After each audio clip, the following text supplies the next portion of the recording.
Good evening, everyone. Welcome to Special Education Legal Fund and Wealthspire Advisors October webinar, Special Needs Planning, Schools, Trusts, and Beyond. My name is Christine Lai, and I'm the Executive Director and co-founder of Special Education Legal Fund. And I'm so pleased to welcome all of our distinguished panelists, our moderator, and all our participants to the webinar this evening. So welcome, everyone.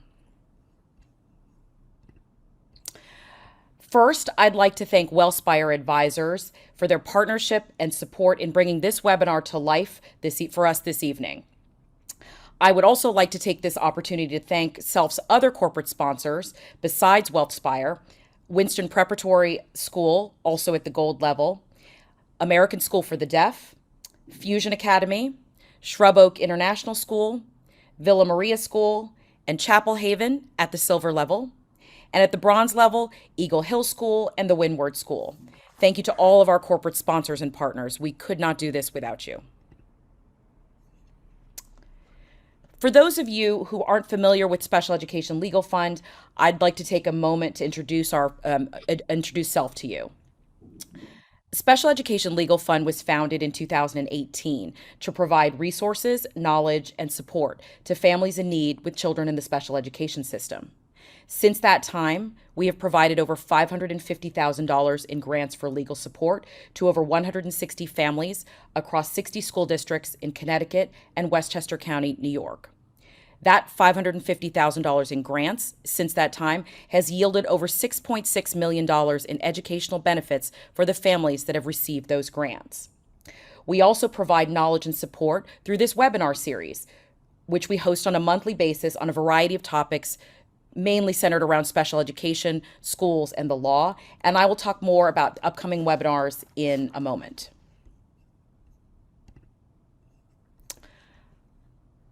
The Legal Assistance Program and the Advocacy Support Program are the two programs that Special Education Legal Fund provides grant support to families through. The Legal Assistance Program provides families in need with up to $5,000 in legal support from a qualified special education attorney for families in Connecticut. The Advocacy Support Program, and Westchester County, The Advocacy Support Program provides families in need with up to $1,000 in advocacy support from a qualified non-attorney advocate in Connecticut only. And for more information about these two programs, which we review on a monthly basis, or to begin the application process, please visit our website. You can see the website there on the bottom of the screen. I will also put it into the chat once the webinar begins. As promised, our next webinar is in November 16th, and it is on the very scintillating topic, IEPs and 504 plans, what's the difference? We're really excited about this panel of expert special education non-attorney advocates and special education attorneys, including Virginia Blum from Connecticut Education Advocacy, Diane Wilcuts from Education Advocacy LLC, Piper Paul, and Dana Johnson. So we're really excited for that. The other webinar that's upcoming is on December 7th. This is brand new. I haven't even put it up on the website or Eventbrite or anything like that, but it will be December 7th at 7 p.m. And it is featuring Jeff Forte and Jill Hornig from Forte Law, and they will be discussing the new Connecticut IEP, which is a topic of interest for all of us in this state, the new form that's recently come online. And with that, I'd like to introduce our panelists.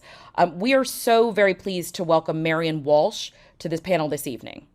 Marion is a distinguished special education attorney with over 20 years of experience, and her commitment to students with disabilities, particularly those challenged by mental health issues, runs deep through both her professional and her personal life. In addition to her special education law practice, Marion has worked in many facets of education, law, and mental health as past president and trustee of the Hendrick Hudson Board of Education, as an impartial hearing officer in New York State, as a 3-time published author of books on special education law and procedure, and through her extensive volunteer work on behalf of the National Alliance on Mental Illness. Thank you for joining us this evening, Marion. We are so pleased to welcome Adrienne Arkontaky back to S.E.L.F's webinar series. This is Adrienne's second appearance on a S.E.L.F webinar. Previously, she was a member of a distinguished panel of attorneys who came together at the end of the 2021 or the 2020-2021 school year to discuss all of the important special education legal developments that had happened in the wake of the momentous year following the COVID-19 school closure. Adrienne spent a lot of time on that webinar discussing a major legal win in 2021 that Cuddy attorneys assisted in or helped achieve in Board of Education of Yorktown Central School District versus CS. So we're really excited to welcome Adrienne back this evening and excited to have her on this panel. Our next panelist is Richard Yam. We are incredibly excited to welcome Rich to this webinar. Rich is an expert on all things planning. His legal career before Sontag, now Wealthspire Advisors, has focused almost exclusively on estate and tax planning, and his legal background makes him an invaluable partner for clients seeking to understand and execute complex future plans, including long-term care and special needs planning and guardianship work. Rich has also lectured extensively on special needs planning, notably for Ascent School in Long Island. Welcome to our webinar series, Rich. And finally, last but not least, I am so pleased to introduce our moderator for this evening, Michael Delgass. I've known Mike for, probably close to 20 years now, having met him when he was at Dayberry, and I've had the pleasure of his advice and his friendship over the course of those many years. But in addition to his extensive professional qualifications and biography, which you can read here or on wealthspire.com, Mike is also a founding board member of Special Education Legal Fund and has been a part of S.E.L.F. actually really before we began.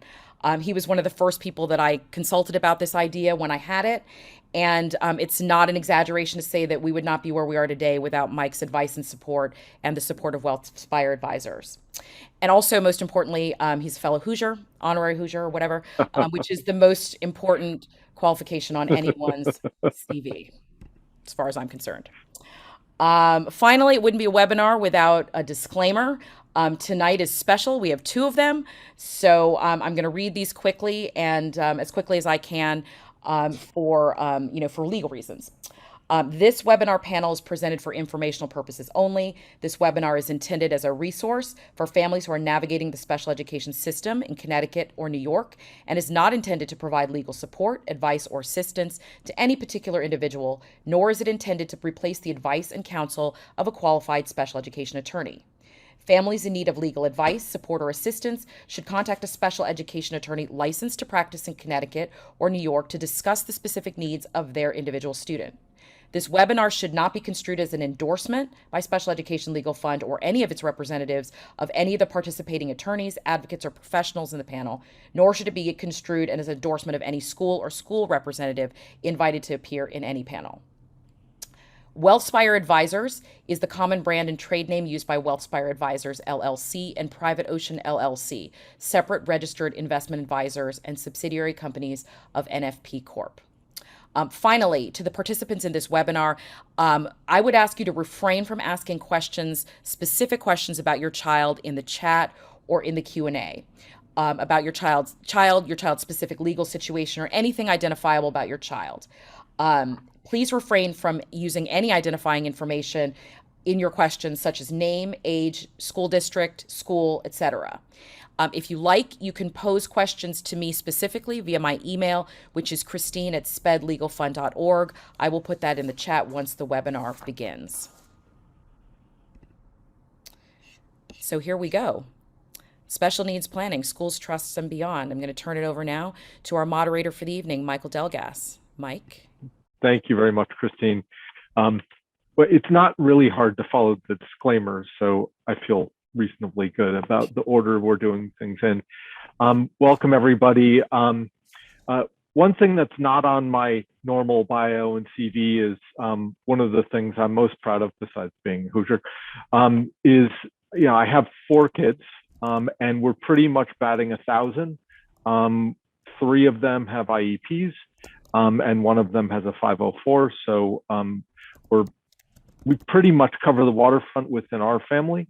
And the intent here is for the parents in the audience, I will be you. I get to ask the questions that maybe you want to ask of our distinguished panelists, and try to help us all thread through the maze that is special education and special needs planning. So I hope everybody enjoys the evening. So I wanted to start with Adrienne, because Adrienne's going to help us understand more about special education planning. That is the very first part of this. We're going to divide things in more or less 3 phases. That is special education planning for kids within the public school systems, post-secondary planning and transition planning that Marion is going to help us through, and then zooming out a bit and thinking about broader special needs planning that Rich Yam is going to help us navigate. But throughout, we'll get the benefit of the panelists' broader thoughts, and I encourage everybody to throw things in as they occur to you. But starting with Adrienne, so thinking about this as kind of the life cycle of children, right? And when our kids first encounter the special education system, how does that happen, right? How does somebody get into the special education system? Who can make referrals to that? How does this get started? Okay. So the referral to the Committee on Special Education can be made by several people. A school district can recognize, or classroom teacher can recognize that something's going on, that evaluations need to be done. A parent can make the referral. And many times, because we as parents, and I think everybody here has personal experience with the special education system, we're the ones that feel the heartbeat. Now, as I was telling Mike before, I have 3 children. I have one who's a neonatal nurse, and didn't become a neonatal nurse by accident, because my middle daughter has significant needs. She lives at the Center for Discovery, is G-tube fed. It was, there was no question that she went through early intervention, through the special education system. Then I have a 3rd daughter who I was saying just came home from spending a year in Scotland. And we knew something was going on. There was just something. Her speech was a little off. There was just something. And I'm the one actually that went to even the preschool teacher and said, you think we can have her tested?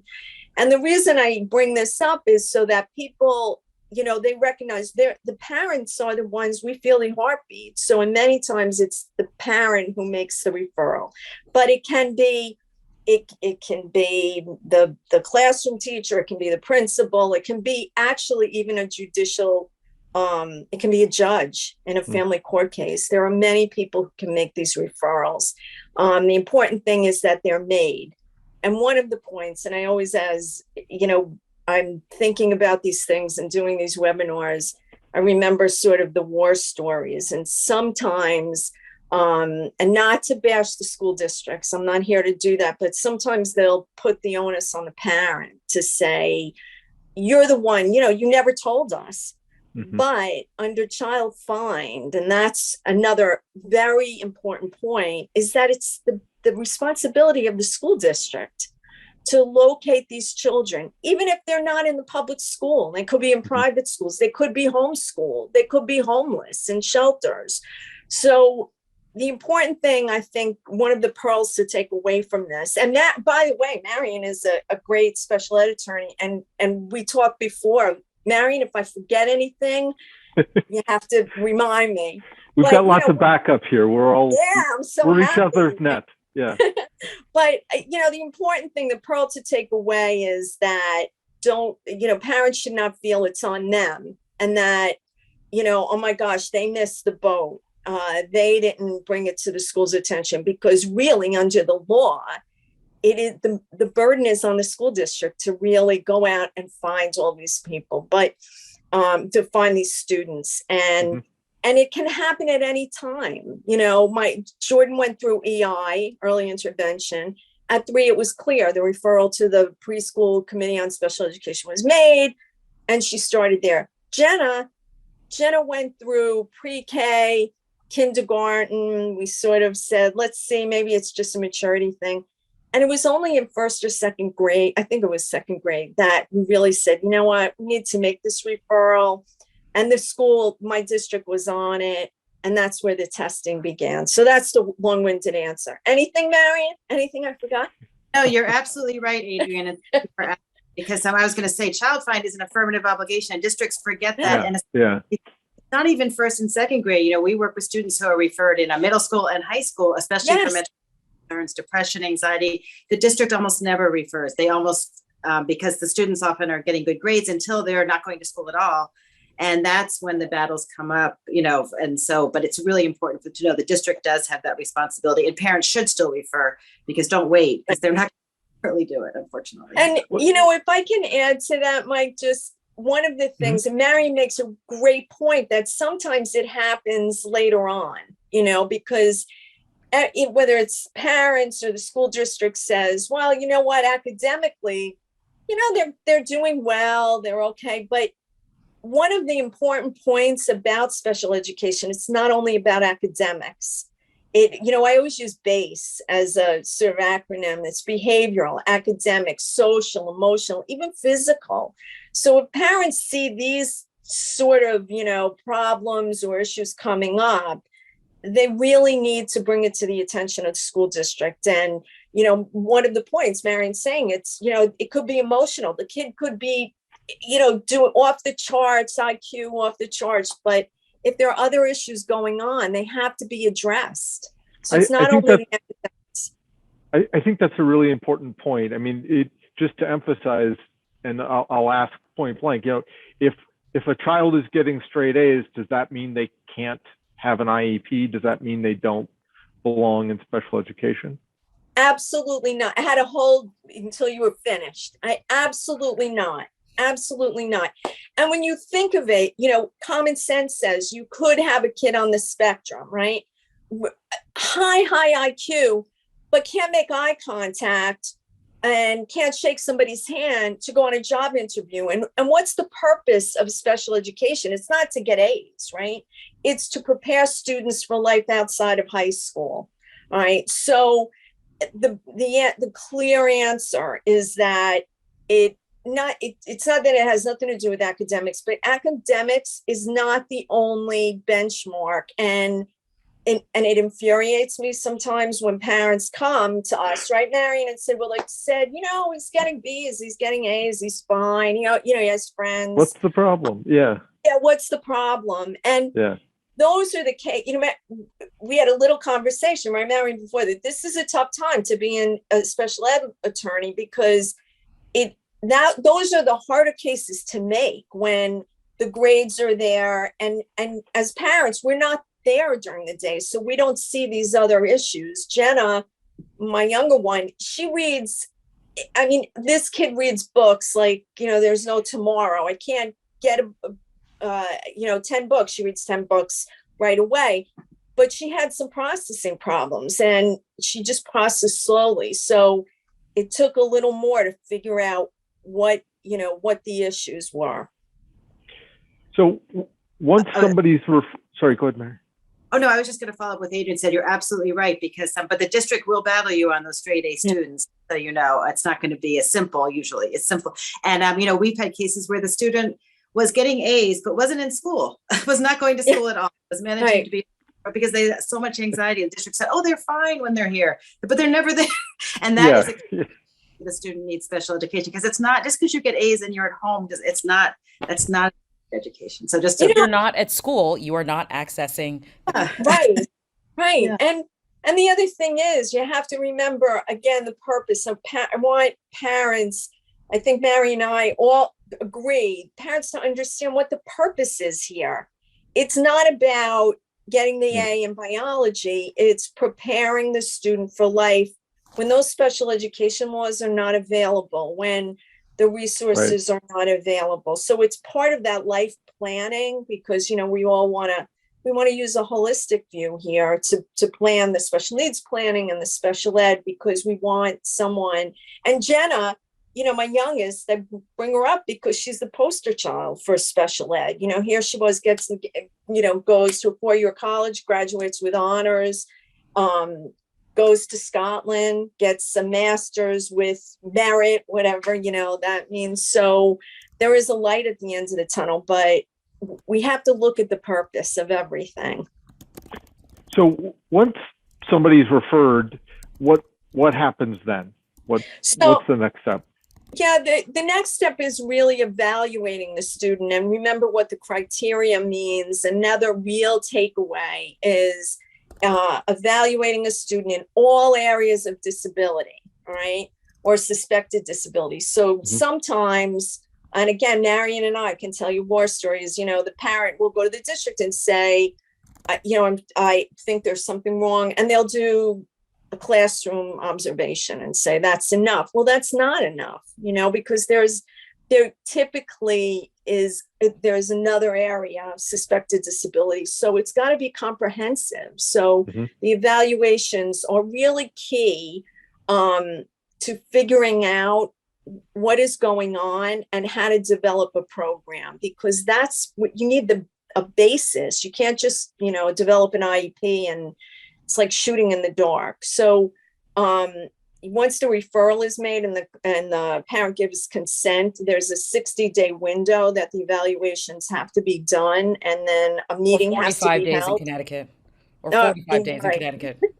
And let me tell you, one of the things, we get into the 60-day piece of it, and so if they go to 61 or 62, is that enough to, be a denial of FAPE? I mean, these are all, Marion and Adrienne, you used an acronym. You used an acronym there. Can you explain what FAPE is? Yes, and I try to remember it. So FAPE is a free appropriate public education, and the way I always describe it is it's not the best education, and it's not minimal. It's not, just providing a little bit. It's somewhere in the middle. So if you look at cars, it's not the Porsche, it's not I'm dating myself, the Pinto, or, those, whatever the crummy cars was. It's somewhere in the middle. Okay. So that the student can make some progress. I mean, under S.E.L.F, the latest case, I mean, it defines a little bit more of what a FAPE is, a free appropriate public education, but it's really somewhere in the middle. It's somewhere in the middle. Like the Subaru Crosstrek, Yeah. Or I would say, I used to say like a Honda or something. I don't know. But in any event, so, the referral is made, the evaluations are completed within the 45, 60 days, whatever the state says. And then a meeting is held to really develop this individualized education program or plan, and really put together what the program is going to look like. And, that's another real important part, because again, and Marion, I'm pulling you into this, but we practice in New York City sometimes, and, we could tell you war stories, because the IEP meetings or the CSE meetings consist of here's the IEP, take it home and have your parents sign it.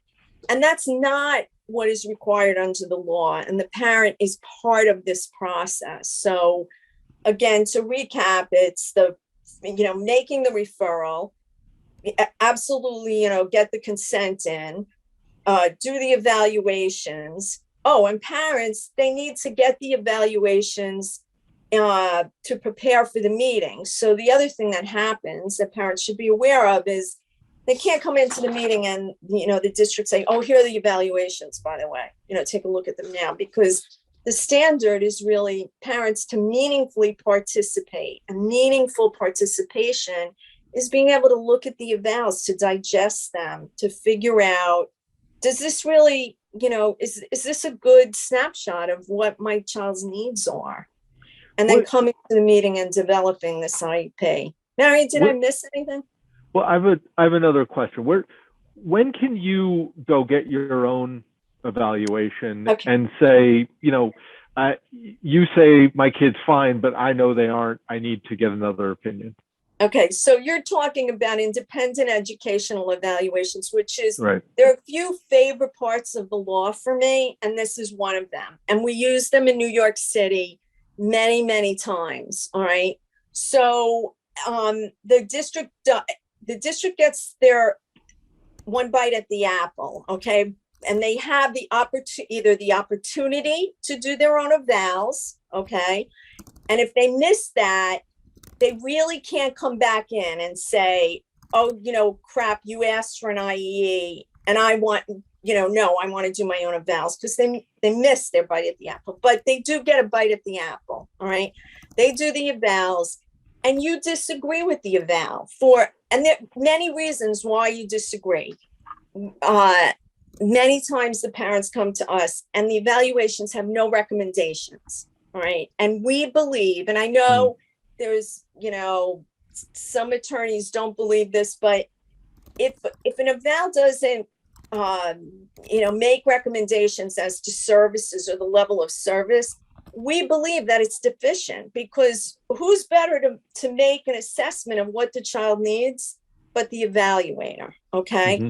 Or they come in with this eval and you look at it, and I've seen these in my own children's case and go, this is not my kid. This absolutely, it didn't use good assessments. The kid maybe couldn't be tested that day, so the evals say, I couldn't test him.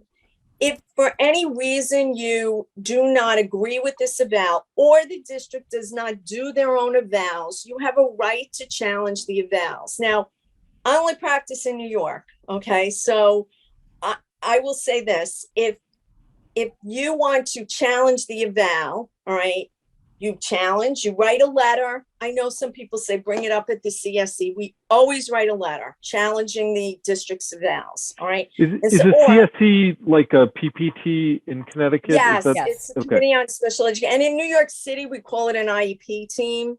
So yes. And in Connecticut, we call it a PPT meeting for the IEP.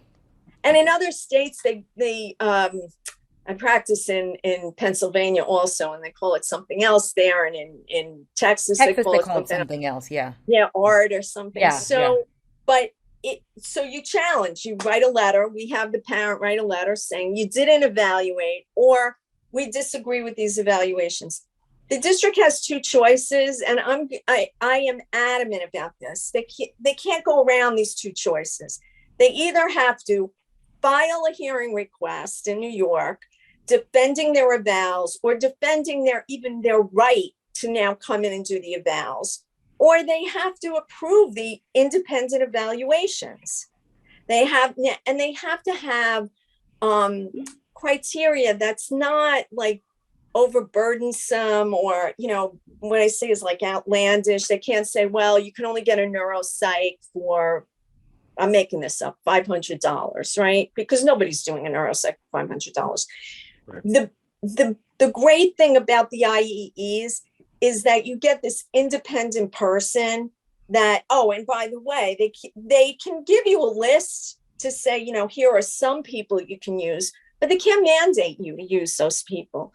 So many of our clients, and we serve many underserved populations in New York City, they can't go out and get their own evals and pay for them up front. So in New York City, the IEEs are crucial, because the evaluators in many cases will wait to get paid, either by the district settling, and even outside of New York City, or the hearing officer will order the IEE. But it is a crucial piece. And the takeaway from that is that I don't want people to think that the district can make all these absurd, requirements before a parent gets an IE, but it is really important. Anything else, Marion? That's really important. I was going to say that. I'm glad Michael jumped in and said that, 'cause that's so critical. And if you really don't want to go through an IE, you can pay for your own if you have enough resources, because then you have complete control. But some parents, you do want the district to pay for it if you can. And for us, of course, under-resourced parents, of course, you want the district to pay for it. Yeah, they can't, the problem, even with, today, with everything with the cost of everything, for parents to have to shell out $5,500, $6,500 up front, it really can be burdensome. And I think the real important part is that parents should know that with these IEEs, they're not bound to what, it's not an IEE. If the district tells you who to go to and that it's some absurd amount of money. So that's an important piece of it. Okay, so I want to keep us moving in the right direction and make sure we hit all of the subjects we want to hit. But before we move on, I do think it's important to talk about the kind of elephant in the room. When do I need a lawyer, and who pays for it?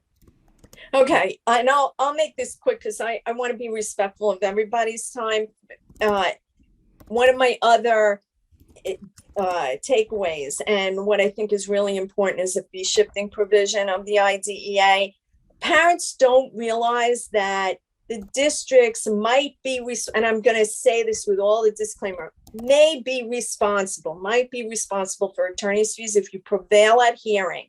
My firm uses the fee shifting provision in many cases where even when we settle, okay, we require that the district almost always reimburses the parent for even a portion of the attorney's fees. The fee shifting provision levels the playing field. It's part of the equal access to justice. It means that, because remember, for everybody, if there were not this fee shifting provision where the districts could be responsible, who would be the only ones that were able to seek representation? Would be people with a lot of money. I mean, even for parents, not low income parents, it would take a lot. So the fee shifting provision is there. And when do you need a lawyer? This is what I always tell parents. You could come to us. I mean, we have one attorney who only does advocacy. So she goes to CSC meetings, or she'll coach the parents behind the scenes. All right. If you really feel that the district is not listening or not complying with the law, get a consult. I mean, Marion and I both have good firms behind us, and go for the consult at least and figure out if they're complying with the law and whether you need something. I mean, litigation is risky. It can be long. Marion, how long was your longest hearing? Don't answer that. No, it was a long time. It was yeah, 40. I think I had one that went 14 days and went every season. Parents, they have to understand litigation is risky and it takes a lot. But when you just feel like your child isn't making progress, the district is not listening, do the consult at least. And a good special ed attorney, somebody that does it every day, go to somebody like that and ask the questions. Yeah. Very often when you feel something is wrong, as a parent, it is wrong. Yeah. Yes. We're the best judges of that. Kind of where, your gut feeling is generally the right feeling. I had a question from the, are we taking questions now? I'm sorry. Yeah, this would be a good time, but I think I know where you're going. Okay. Go ahead, Christine. Yeah. A question came in. Can you please explain where the goals come from for the IEPs? I have asked my school district, but they didn't really give me an answer. Is there some boilerplate regulation book where they pull them from? How can you help match your child to the appropriate goals? Marion, you want to take that, or you want to? So the goals, the goals drive the IEP. They're really important, and they're a collaborative process. Often the provider's working with them. The student will propose goals. Parents should have input into goals. The student's private provider should have input into goals. They should be drawn from the evaluations, the strong evaluations. Yeah, and the parents should have a chance to review them before the IEP is finalized, because you're at this meeting and everybody's, this goal works, and you can't possibly analyze it unless you actually see it. So you should have a chance to see it first. But they basically come from the providers. They're supposed to, but parents do have input. So they're very important, and make sure the goals change year to year. They're not the same goals. We call it recycling goals. You see that in New York City, the same goal every single year. That shows the child progress. So And that they're meaningful, they're meaningful. You can measure them. They're smart. They have meaning. They're real. Yeah. So moving on from the special education world that is, kind of pre-high school and into high school, but then past that, I want to bring Marion into the spotlight a bit. Marion, we've talked about IEPs. Can you explain how IEPs and 504s are different and what that means in the post-secondary planning kind of world and why that's an important distinction? Sure. And I just want to know, this is a very seamless transition because as we all know, as parents, the time from kindergarten to 20 goes like that. It's so fast. But that was a really important point. You said 20 is 20, it's not 20. I mean, 21 is really the age. I'm in New York, 22 in Connecticut, where students age out if they don't graduate. Right. In general. But so an IEP is a document that provides specialized services for a student. The special education services ends in New York. Right now, the regulations say at the year the student turns 21, although there's some exceptions for COVID. And then in Connecticut, it's now 22. But if the student graduates with a regular diploma from either a private school or their high school, that it ends also then too. And 504 then does protect not just protects public school students, but also protects college students, protects students in post-secondary environments, protects employees. And just so you know, if a student has an IEP in public school, they are protected by 504 still. There's no need for a separate plan, but some students will just have the accommodations K to 12. But it's really important to know that will end when a student ages out or graduates, the IEP, not 504. 504 will, but it's more, so we can explain a little bit about the difference that 504 is an access law. And it puts the individual has to usually seek out the services, not a child as much, not K to 12, but in college, it's all up to the student to reach out. No one is holding meetings, no one is monitoring, no one is saying, so it's really important to know. Right, big difference between child find when kids are, within that system and then moving into a 504 where you have to be much more self-actuated and kind of protective of your own rights. Yeah. Well, so, I mean, you talked about when the aging out process happens and when transition happens. When do you start thinking about that? When should parents start worrying about transition and when to plan for that? Yeah, that's another important question because the answer is as early as possible. I mean, I would say elementary school is not too early.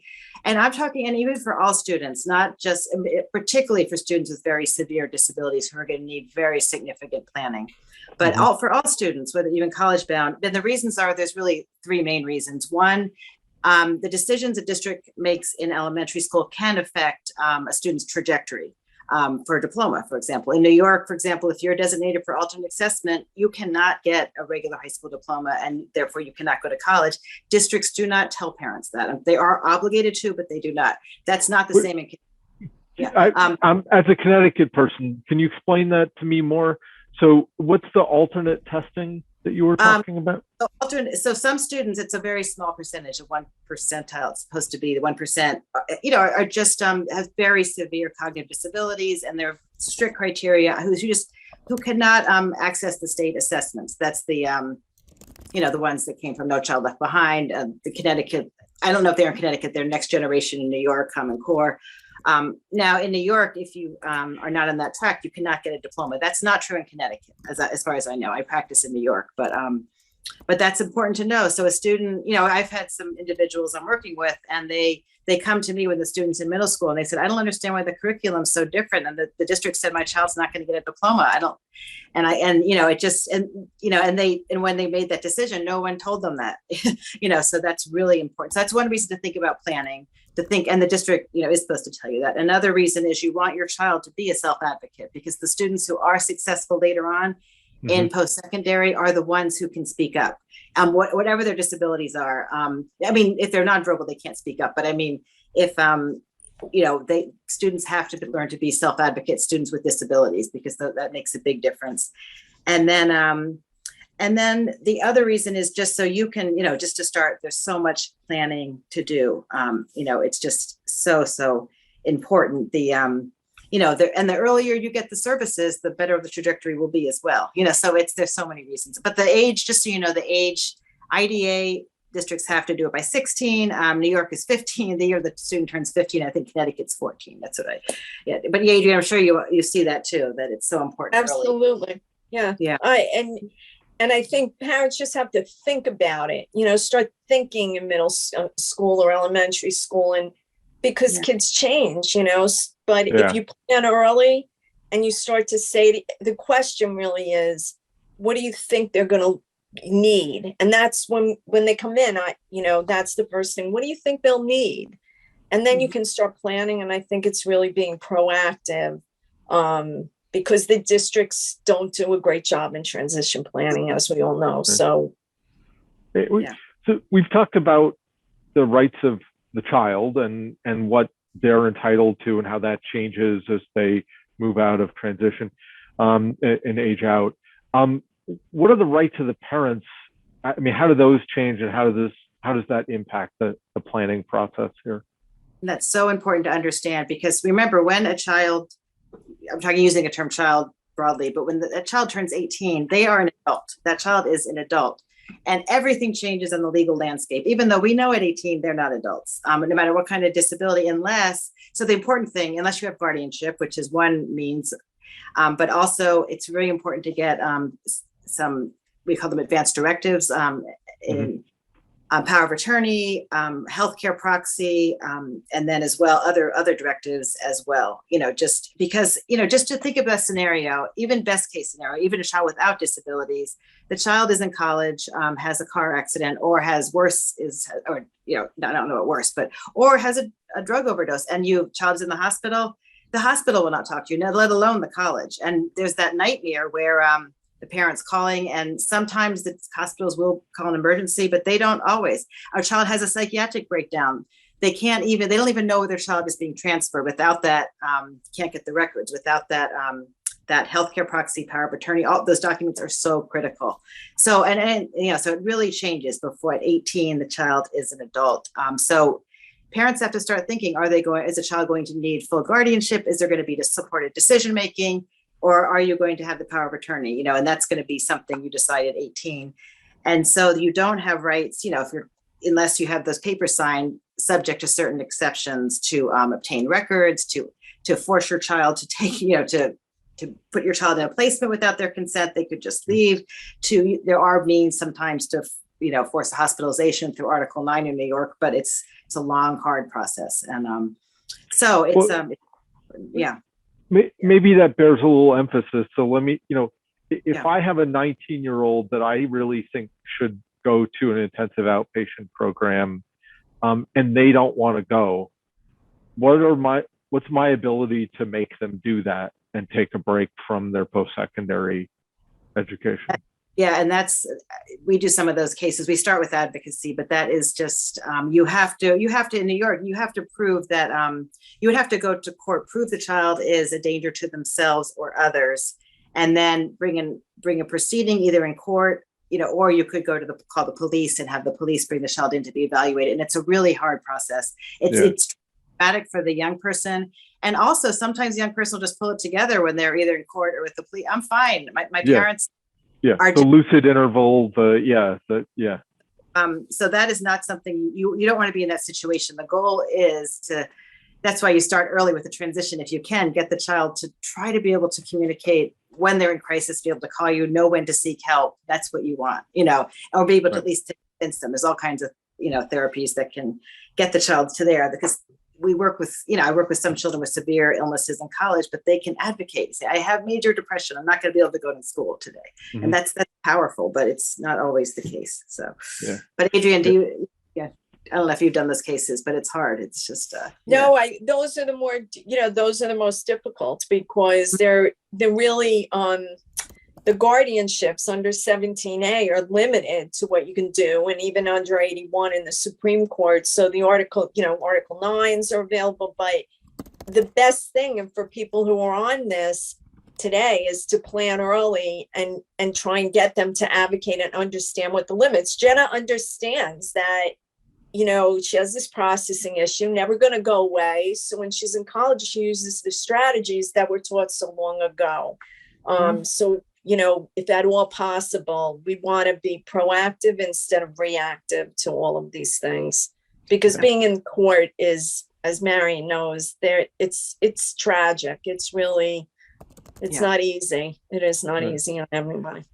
If we're in the slightly easier world of the parents and kids basically being on the same page, what resources should they be looking for to figure out how to get that kid accommodations, how to help them self-advocate, and just where to go? Like, what's a better place to be, and more likely to be helpful? Yeah, so the first thing I think is getting good evaluations before the transition. Districts don't do that either.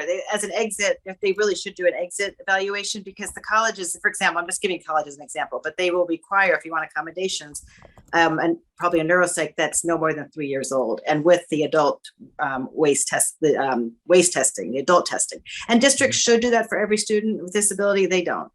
So you have to ask for it, and they'll say, "Oh, we don't do that for a transition." They'll say it's required. You have to, so getting good evaluations, getting the student to develop these metacognitive skills so they can understand their own weaknesses. And that's not easy. I mean, I had a child who had an IEP, and I'm fine now. I don't want any of this. I'm good. No, I'm not doing this anymore. And that was a big mistake. That was, it's not, because college is different. And, but if you can understand, oh yeah, I have a weakness in processing and I need more time, then that's a very powerful thing, and you can advocate for that. And so plan with your child. Are they going to need counseling? How are they going to access it? Get your child to think about the worst case, not to scare them, but just think, what are you going to do if you feel like you're in crisis? There's counseling here. Call us. We are always here for you.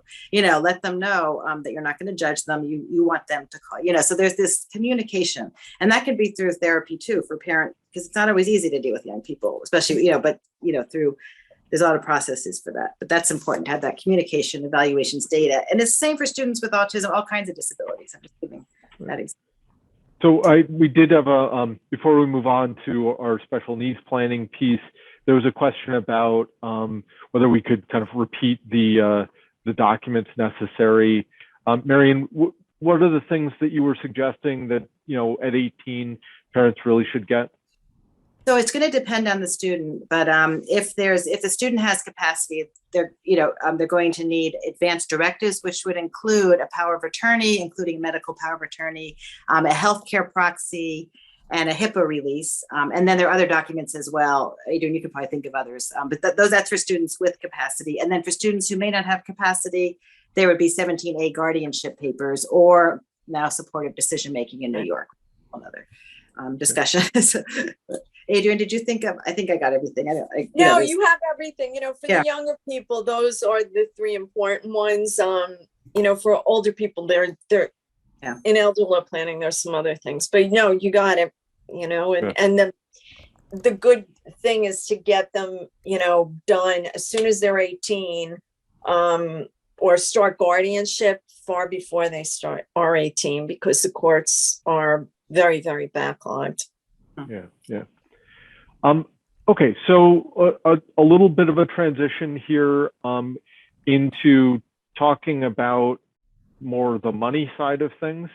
How to hold assets for kids with special needs, and how to fund those buckets, and what those buckets look like, basically.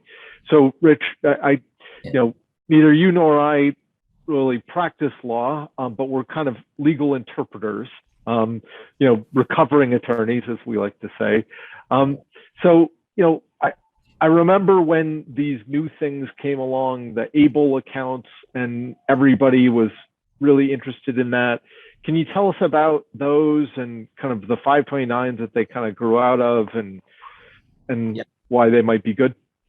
Yeah, sure. So ABLE accounts are, like Mike said, a recent occurrence. They're administered state by state, just like 529 plans, and the origin of ABLE accounts actually came from Internal Revenue Code Section 529. But they are different in that they're not for educational expenses like 529 plans are. ABLE accounts are for disabled individuals to be able to use to supplement their life and to enhance their life. But the ABLE account assets are not counted when figuring out whether that disabled individual is eligible for like a means-based government benefit. So let's taking a step back, I guess, means-based government benefit. Those are essentially government benefits like SSI or Medicaid, in which the person, in order to be financially eligible, can't have more than X amount of assets. So for SSI, it's very low. It's $2,000 per individual. If that individual is married, it's $3,000. Medicaid depends on state, what the assets are that's allowable for that person.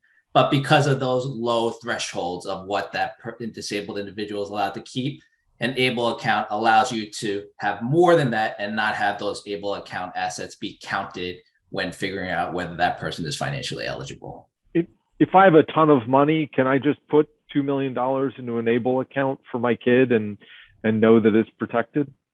Yeah, it's a great question. So ABLE accounts, unfortunately, are limited. They have an annual limit and also a cumulative limit, depending on the state. So the annual limit ties in with the federal gift tax annual exclusion. So, and that is essentially what each person is allowed to give to any one person, gift tax free, essentially. And that number is $16,000 currently. So ABLE account current annual limitation is $16,000 per year from any source. So that's not all of us each giving on this panel, each giving $16,000. Unfortunately, no, we'd have to divvy that $16,000 out amongst us. And that's the amount, the max amount that can be contributed this year. Okay. Next year, it's going to jump to 17,000 because of the inflation adjustment. Okay, but that's an aggregate amount going into the plan, regardless of who's putting it in. That's right, and that's per year. Now, there's also a cumulative limit, and that's state by state. Usually, it's around $200,000 max. But the thing to think about is for SSI purposes, and just to make sure we all know what SSI is, supplemental security income. That's basically the disabled individual can get a monthly income if they're financially eligible. And for ABLE accounts, if that disabled individual has an ABLE account, if the ABLE account exceeds $100,000, anything above that $100,000 is counted as a resource or an asset that that disabled individual owns. So for example, if that ABLE account grows to $105,000, $5,000 counts as an asset that disabled individual owns because that exceeds the SSI allowable limit. They won't be eligible for SSI for at least a period of time until the balance drops back down below $100,000. So given this ABLE account and the fact that it sounds like it's pretty easy to just kind of get going, why would I need to do a special needs trust or something else besides just an ABLE account? Yeah, it's basically for ABLE accounts because of the limitations we described as far as how much can be held in it. And because of the SSI eligibility factor there. Special needs trusts are a different story. There's no limits as to how much can be in a special needs trust, no annual limit, no cumulative total limit. And anything that's special needs trust, assuming it's structured properly and set up properly, none of these special needs trust assets are counted when figuring out whether that disabled individual is eligible for SSI or Medicaid or any other needs-based government benefit. Because of the fact that the trust, the supplemental needs trust or special needs trust is a separate legal entity that owns assets. It's not the disabled individual's asset. It's the trust that owns the assets. And because of that, it's not counted as the individual's assets when they're determining financial eligibility. Rich, I had a question. Sorry, Yeah. Mike. Is there a limit or to what the money in an ABLE account can be used for?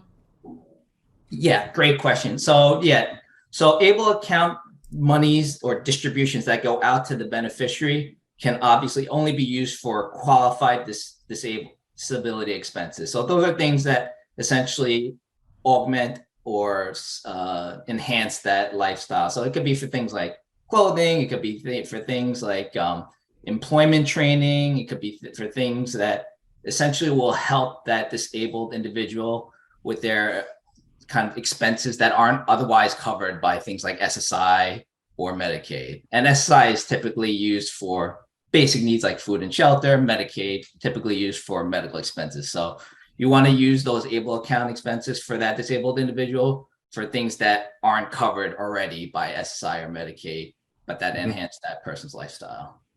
Got it. So it sounds like special needs trusts are more flexible. Is that fair than ABLE accounts? Yeah, definitely a lot less rules and a lot less limitations. The other thing with ABLE accounts is if there is a remaining balance in the ABLE account at the disabled beneficiary's passing, Medicaid can make a claim for whatever expenses or disbursements they made on behalf of that individual. And then the rest of it, if there any remains after the Medicaid claim, again, can be distributed, but it has to undergo probate because it's technically owned by the disabled individual. So it's part of the disabled individual's estate. Whereas the supplemental needs trust, as long as it's set up by someone else other than the disabled beneficiary, funded and gifted with gifts by someone other than the disabled beneficiary, that trust is not going to be subject to any type of, it's not part of the disabled individual's estate, and it's not going to be, no Medicaid claims can be made against those supplemental needs trust assets. Again, for the same reason, because those assets technically do not belong, even though they're for the benefit for, they don't belong to the disabled individual. So how do you see people funding the special needs trust? How do they get the money in the first place? Yeah. So sometimes people do it only at their passing. So some parents might have it set up in their will where there's no standalone supplemental needs trust document, but the provisions and terms of the supplemental needs trust are actually in the will document, in their last will and testament. And then some parents say, you know what, I want to make sure I want to gift some monies now. I have the means and the ability to do so. They can gift monies to a standalone supplemental needs trust right now. And the main thing when you do have that set up, that those parents or whoever set up the supplemental needs trust for that disabled beneficiary should really let everybody in that world, in their world, know. So if there's a grandparent who wants to leave something for that disabled grandchild, if there's an aunt and uncle, friends, family, just making sure that they're aware a supplemental needs trust exists and for that beneficiary, and that anything they want to leave, whether during life or at death, should be made and gifted to the supplemental needs trust rather than outright to that disabled beneficiary. So it's really important to kind of weave the special needs trust into the broader plan, and not just parent-child, but grandparents and anybody else that might. Yeah. Exactly. Okay. So we're almost precisely at 8 o'clock. There was one question I saw that might take us back just a bit. Marion, I think you kind of implicitly answered this question, but let's make it explicit just to make sure everybody is kind of understanding. So if somebody is in a transition plan, headed to college or some other post-secondary kind of event, and they age out, right? So they're now 22 plus years old. Do they still have a 504 plan? There's not a 504 plan exactly, but you are protected by the law, the Section 504 of the Rehabilitation Act of 1973. So that means though it's on, you have to disclose your disability and you have to seek seek accommodations. No one's going to be monitoring you and thinking you disability, because that would also be invasive. You know, if you're at a job interview, you don't want someone asking if you have a disability, but if you disclose it, you can ask accommodations. The same with the college. The college is not going to come to see with you, oh, you seem to be struggling, how about we get you accommodations? It's not, you know, it's on you to disclose. So but the colleges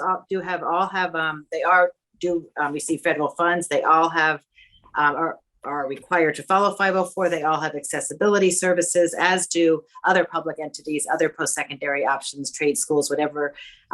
Any other public entity that receives federal funds has to follow it. And it may not be a 504 plan. It may be called something else, but it's a document that will list what your accommodations are. And you're the one, though, who is going to have to sort of, as that young adult, you know, sort of remind everyone to follow it, unfortunately, because the professors won't, you know, just, yeah. So. Yeah. I think when lay people hear accessibility, sometimes they think of physical accessibility, ramps and things like that. But, what about, speech to text or, getting notes in advance of a lecture or something like that? You can, there are, the accommodations have to be reasonable and not change the program, but you can seek those accommodations. You can, a lot of times the colleges give extra time on tests, and you think of accessibility as, if it's a mental health disability, it may be that you need to miss class sometime, you need to not follow their attendance policy. If a professor said maybe you can get a reasonable accommodation to that. So students can, can kind of ask for other accommodations. The standards are extended time or, but if they can think of things that will work. I mean, we've had students at Westchester Community who will bring someone with them to, even a parent. Yeah. The college usually won't provide the note paper, bring someone with them. That really makes a big difference, or bring an aide and the college won't provide that, but they would have to allow it, if that makes sense. Yeah. There are some places that will provide a note taker even. Yeah. Some places do. That's true. And a more, and another thing is choosing the right placement that will provide that. Yeah. Right. But choose the right place that will do more, or definitely. So asking those questions as you're considering where to send your child, or your child considering where they want to go, is important. That goes to a question that was in one of the attendees asked about transition planning from high school to college for a child with a current 504 that has complex medical needs and requires 24/7 physical support into college. I think that you answered this, implicitly, that, obviously you have to find the right environment, but, and the college has to make reasonable accommodations. That doesn't mean that they provide the aid or the physical support. They might allow you to provide it. Right. That's right. Because most of the colleges will not. It depends on the school, and you probably could arrange for that, but they will not be providing the medical support or the one-to-one aid, and it would be really important to investigate all that before, and to be in a place where there will be the right medical hospitals around. Because if you go up to a rural area where, for example, I have a child way upstate, there's nothing around them. I mean, to have the right, to have providers around, who can. Right. But really the planning is key. And I would just close it at the after you're accepted, go through, you can give a story before that, but I would wait till you're accepted and then ask for everything, before you make the decision on where to go, because that is colleges critical. have different testing standards, for, different colleges have different tests that they require. So it is really important. I know families that have done a bunch of testing before the child was accepted to, XYZ school, and then found out after they were accepted to this school that the testing that they had done previously was not the right testing, or whatever. So that's always an important thing to explore. Yeah. And so, just before the student starts, it's good to get all that information, and including the medical as well. That's extremely important, because obviously that's critical. And then colleges will, we work with a lot of complex students who do go on to doing all kinds of amazing things, but it does take a lot of planning on the parents and the students' part, and the, college involved. Yeah. I think I see Rich answering one of the questions on the Q&A. There are a few other questions about special needs trusts. One person asks how a first person special needs trust is different from a third party special needs trust, and that kind of goes to some of your ABLE account payback issues too. Maybe Rich, can you talk about that? Rich, you're muted. Rich, you're muted. Sorry. A first party special needs trust is a trust that's funded with the disabled beneficiary's own assets. So they're typically going to be set up when there's like a personal injury lawsuit, when disability occurred because of like a horrible accident or something that occurred that created that disability. Sometimes you see it in like an inheritance situation as well. But it's a situation you typically want to avoid, because it's typically more expensive, because you do have to have formalities in place. A parent, grandparent, or guardian has to be the one typically that sets it up, or in that personal injury kind of lawsuit I was talking about, the court has to approve the the structure and the draft of the first party supplemental needs trust. The other drawback is with the first party supplemental needs trust, much like the ABLE account, any funds that remain at the disabled beneficiary's passing have to be reimbursed Medicaid first. So there likely won't be anything left for any of your other heirs or any of the disabled beneficiaries' other heirs. So it's typically one of those last resort situations or an unavoidable type of situation where with the third party, if everything planning wise is set up in advance with third party supplemental needs trust, where parents have set up a will, have disclosed to everybody, parents have set up a supplemental needs trust and have disclosed to everyone the existence of that supplemental needs trust, and everyone's aware, all right, if I want to leave something for this person, I'm going to leave it in their supplemental needs trust rather than saying it goes outright to that person. As long as those types of planning is set up, first party supplemental needs trusts are relatively rare, but necessary in those circumstances I just described. Right. And there was another question about, you talked a little bit about ABLE accounts and what they can be used for. Yep. Can you contrast that with special needs trusts and just make clear what the differences are there? Yeah. So special needs trusts, more flexible, certainly with what distribution can be used for. For me, I always thought of it, especially when I was practicing, as things that the government benefit doesn't already cover. Mm-hmm. So you never want to use the supplemental needs trust. First, you don't ever want to distribute monies outright to the beneficiary. That's right. Definitely a no-no. You typically don't want to use it for medical expenses because Medicaid is supposed to cover that. Typically don't want to use it for like basic food shelter expenses because SSI is supposed to cover that. So you're talking about things like clothing, maybe a car, maybe tickets to the no Yankees or Mets anymore. But if they were still playing, tickets to a Yankee or Met game. Any type of educational or recreational courses, vacations, things like that. What about personal support, like a personal care aid? Absolutely. Yeah. Companions, personal support. Yeah. Those are all acceptable distributions. Mm-hmm. But as I mentioned before, distribution should be outright to the service provider, not to the beneficiary for the beneficiary to make the payment. Mm-hmm.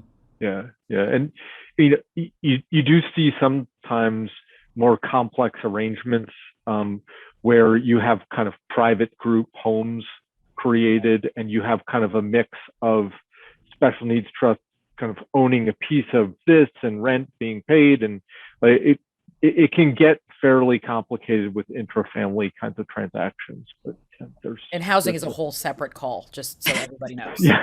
Yeah. I had a question from, that someone emailed to me, and I'm going to expand it a little bit for the purposes of, this person wanted to know if you set up an ABLE account for your child, and I'm going to expand that to, or a special needs trust for your child, and your child eventually, progresses to the point where they don't need the ABLE account or the special needs trust anymore. What happens? Yeah, so I'll start ABLE account first. So I believe, and maybe Marion or Adrienne can correct me if I'm wrong, I believe ABLE accounts can be rolled over to 529s. If not, you can basically distribute out the money. Unfortunately, there's just going to be a withdrawal penalty basically because of the fact that that person is no longer or not considered a disabled person. So it's not a qualified disability expense that's not taxed. So those are the things with the ABLE accounts. Those are the sort of the solutions, I guess, for the ABLE account. For the special needs trust, it depends on like how the trust is structured. So if there's enough language that makes it flexible, the trust can still exist and it won't necessarily be needed to keep the person eligible for SSI or Medicaid, but it'll just be what I'm going to consider a regular discretionary trust, where the trust still provides advantages because it protects the disabled person or the beneficiary from, bad things happening. I'm just going to exactly from their own creditors, from people predators, of them, from a divorcing spouse, like all those types of things that a trust provides for others that may not have disabilities. Those protections still exist as long as the trust is flexible enough, drafted in a flexible way. And that's actually pretty decent part of our practice is working through those issues with families and sometimes acting as trustee there. But often the special needs trusts are also drafted in a way that would allow you to decant them, to essentially amend them by distributing them into a new trust with different provisions that are more appropriate for the progress that the beneficiary has made or whatever. But often you don't need to do that, as Rich said, because they work fine even when people are making progress. Do we have other? No, I think that's, oh wait, we do. I'm sorry. There is one question. If SSI is not sufficient to cover residential services in a supported living situation, could money in a special needs trust be used in that case to pay for residential services? I think the answer is yes. Again, you have to be careful with that. It's a more nuanced answer than just a yes or no, I guess is what I'm trying to say. And the attorney in me is coming out. But in general, sorry if you hear something.